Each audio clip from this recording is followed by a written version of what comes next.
पश्चिम बंगाल में एसआईआर को लेकर सियासी पारा लगातार हाई होता जा रहा है। इसी बीच चुनाव आयोग ने पश्चिम बंगाल में 7 अधिकारियों को निलंबित करने का आदेश राज्य की चीफ सेक्रेटरी नंदिनी चक्रवर्ती को भेज दिया है। आयोग द्वारा निलंबित अधिकारियों के नाम डॉक्टर सैफुर रहमान, नीतीश दास, मुर्शिद आलम, दलियारी चौधरी, सत्यजीत दास, जयदीप कुंडू और देबाशीष बिस्वास हैं। चुनाव आयोग के इस फैसले के बाद से देश भर में सियासी घमासान मच गया है।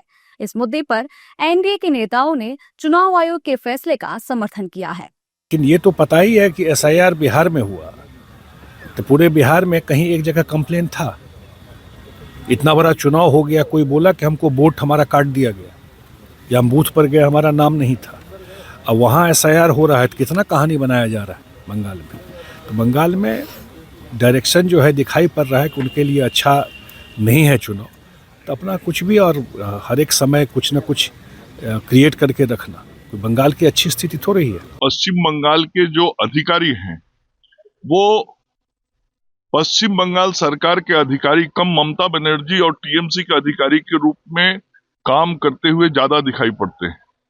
यह संकेत और संदेश है उन अधिकारियों के लिए जो चुनाव आयोग के निर्देशों का पालन न करके टीएमसी और अभिषेक और ममता बनर्जी के आदेश और निर्देश का पालन करते हैं।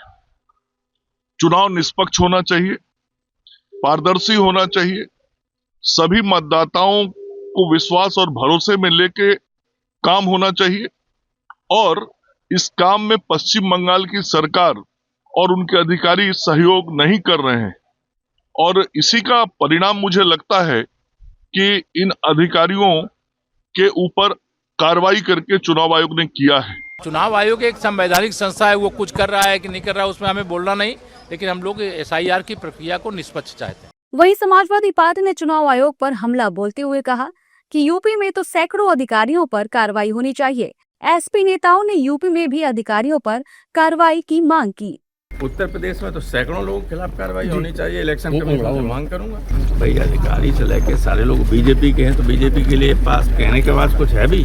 सवाल निर्वाचन आयोग की विश्वसनीयता का है। ये कब सस्पेंड किया? जब खुद ममता बनर्जी जी एज लॉयर सुप्रीम कोर्ट में प्रस्तुत हुई। एज ममता बनर्जी ने को इतना विवश कर दिया, एक सिटिंग मुख्यमंत्री सुप्रीम कोर्ट में स्वयं जा करके इस पश्चिम बंगाल के नागरिकों का पक्ष रखने का काम किया, एसआईआर की कमियां गिनाने का काम किया। पूरा देश और दुनिया ने देखा कि एक मुख्यमंत्री स्वयं बहस में हिस्सा लिया, जिसके कारण आज निर्वाचन आयोग असहज होकर के कुछ लोगों पर प्रतीक के तौर पे कार्रवाई किया। हम उससे संतुष्ट नहीं हैं। चुनाव आयोग की इस कार्रवाई से देश का सियासी माहौल गर्मा गया है। साथ ही विपक्ष लगातार चुनाव आयोग की विश्वसनीयता पर सवाल खड़ा कर रहा है।